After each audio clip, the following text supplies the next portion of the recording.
Bueno, vamos a ir haciendo una serie de artículos desgranando las características de Tau, ¿vale? De Tau Chain y las características que tiene, ¿vale? Esto es un artículo, en este caso, de octubre del año 2015, ¿vale? Como sabéis, lo que es el presale de Agoras Tokens y de Tau Chain y del Agoras Tau Chain en Agoras ICO Present, pues dura aproximadamente desde todo este año y pues el año que viene también, ¿vale? Y hay un roadmap que se irá actualizando y nos irá dando un poquito las milestones, los hitos nuevos, ¿vale? Entonces, bueno, la idea es ir acumulando cosas hasta de cara a la salida final. Entonces, en este caso lo que vamos a ver es una característica de Tau como una cadena de bloques general, ¿vale? Una cadena de bloques global. Y bueno, vamos a ir desgranando del inglés al castellano las principales características. Básicamente nos dice que Bitcoin se puede describir como una máquina descentralizada que añade pues nuevos datos, que son las transacciones, a una base de datos pública, ¿vale? Esta base de datos pública es un libro, el libro mayor, como lo llaman alguna gente, y además con ciertas pruebas o firmas, ¿vale? Entonces tú vas añadiendo datos a una cadena pública validado por todo el mundo y hay unas con las firmas, pues son las que hacen este proceso. Bien, la idea es preguntarse si este algoritmo, si tomamos, ¿qué pasaría si tomamos el algoritmo de la blockchain y permitimos pues datos arbitrarios con múltiples bases de datos públicas compartidas y con proofs o con firmas arbitrarias? Y además preguntamos si este protocolo, el protocolo Bitcoin, puede evolucionar por sí mismo. Entonces, lo que hace el creador o HAT es dividir esta cuestión en diferentes piezas, ¿vale? En diferentes partes. Entonces, la primera parte es permitir datos arbitrarios y en efecto el protocolo Bitcoin ya permite datos arbitrarios, pero no, o sea, codificar datos arbitrarios, pero no lo hace de una forma eficiente, ¿vale? Hay cosas, hay servicios y procesos que lo pueden hacer esto bastante más eficiente, ¿vale? El costo va más allá del almacenamiento en red o de los servicios. Entonces, ¿por qué? Porque al final todos los nodos que conforman el sistema tienen que almacenar y procesar estos datos, con lo cual esto ya es un pequeño hándicap. El tema de las múltiples bases de datos compartidas, pues la idea sería tener múltiples o muy diferentes aplicaciones sobre la cadena de bloques que además sean seguras y que la puedan utilizar los usuarios, ¿vale? Aquí está claro que lo que nosotros no queremos es que una aplicación de un usuario se pueda ver afectado por otro tipo de aplicación. Entonces, sobre la cadena de bloques, múltiples aplicaciones. Esto hay algunos que lo han utilizado con la sidechain, ¿vale? Con las cadenas laterales.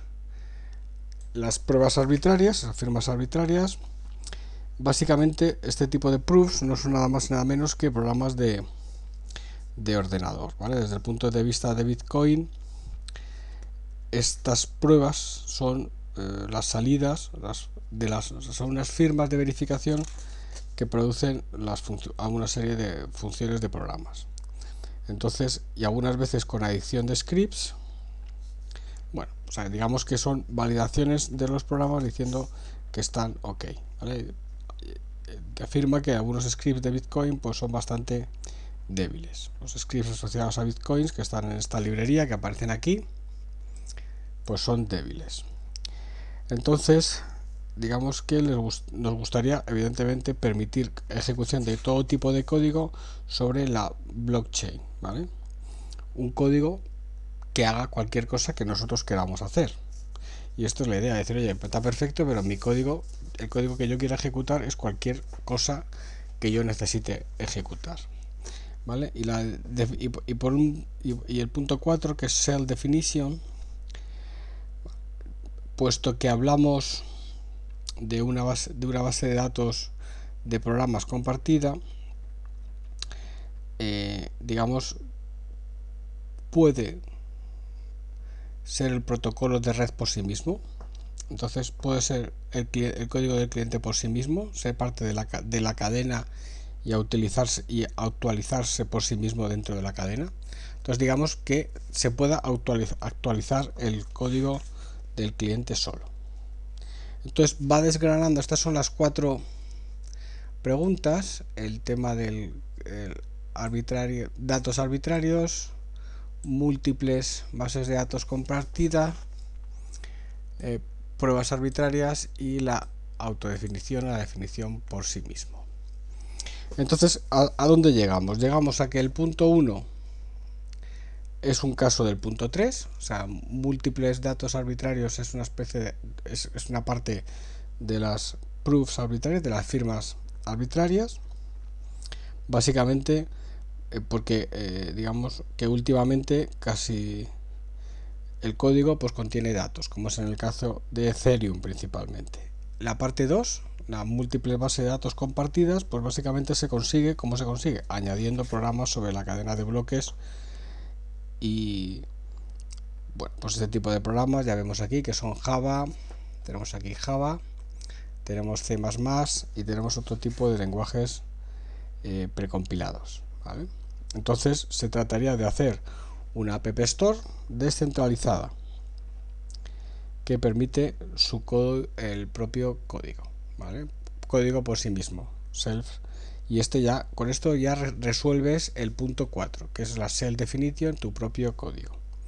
Bueno, hasta aquí la cosa está bastante clara, ¿vale? Entonces, ¿qué es esto? ¿A qué se llama esta parte? Esto se llama la parte naive, ¿vale? Tau naive, o el tau bastante simple. Bueno, pues está bien. O sea, es decir, esto sería como la primera fase. Cumplimos todo lo que cumplen tanto Bitcoin como Ethereum, ¿vale? ¿Por qué? Porque esto automáticamente resuelve. ¿Por qué lo declara simple? Bien, porque al final es bastante... esto yo creo que es la razón. Dices, aparentemente esto cumple todos los requerimientos del sistema, pero realmente no hace nada descentralizado, porque todo el código por sí mismo está centralizado. Entonces, tenemos por tanto que confiar en o bien confiar en los desarrolladores de los programas, o bien confiar en otras garantías, pero no, digamos que no podemos confiar en los programas a la validación de la red o a subredes, ¿vale? Entonces, sí, esto es el caso de que si nosotros ejecutamos el programa y este requiere para validarse una transacción financiera e ir a un Open Ledger, que es a un registro público. Entonces, esto es lo que hace Bitcoin, ¿vale? Dice Bitcoins, la cadena de bloques de Bitcoins, dice que estas transacciones y los scripts asociados son inocentes a todo el tema, o sea que no se mete en todo el tema de la publicación y la validación. Entonces, realmente, ¿cuál es el tema? El tema es, oye, yo tengo esto que desarrollo, esto me cuesta dinero y tengo que validarlo y está en un registro público, pero en el fondo no sé si está validado, si lo puedo publicar y demás, ¿vale? No tengo un problema de verdad, ¿vale? Tengo un problema de validación del software que estoy utilizando. Bueno, hasta aquí la primera parte de este vídeo, donde estamos planteando las características principales de Bitcoin y cómo Agorast lo resolverá en el siguiente vídeo.